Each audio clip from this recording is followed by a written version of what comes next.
Qu'est-ce qu'une matrice?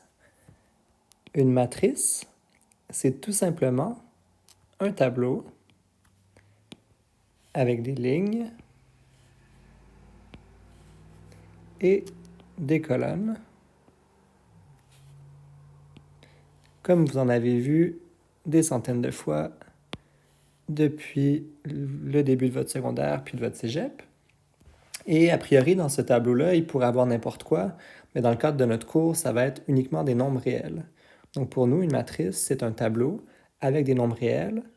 Je vous rappelle, les nombres réels, ça peut être des constantes positives, des constantes négatives, des fractions, donc des nombres rationnels, donc aussi des nombres à virgule, ainsi que des nombres irrationnels, donc soit à décimale infinie non périodique, un peu comme pi ou e. Puis n'oubliez pas que les nombres réels peuvent se présenter sous des formes un peu bizarres, parfois une fonction évaluée en un nombre, une constante. Et donc une matrice, c'est tout simplement ça, un tableau avec des lignes, des colonnes, mais les mathématiciens sont paresseux comme vous et moi, et pour éviter d'avoir à écrire toujours les lignes des tableaux, ça devient long, on va simplement écrire le contenu, donc les nombres qui sont dans le tableau. Mais bon, une fois qu'on efface toutes les lignes, nos nombres flottent dans le vide. C'est pas très pratique pour les manipuler parce qu'éventuellement, on va vouloir en additionner des matrices, multiplier des matrices.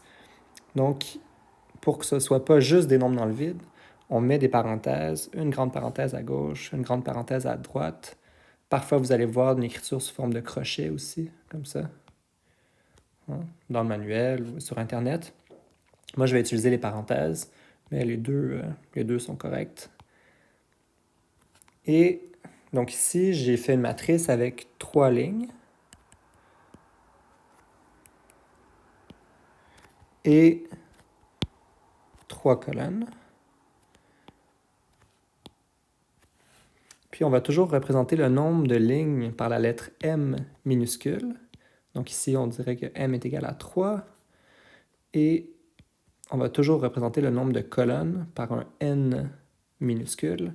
Donc M pour le nombre de lignes, puis N pour le nombre de colonnes. Bon, là, évidemment, c'est seulement un exemple. On peut avoir des matrices d'autant de lignes ou de colonnes qu'on veut.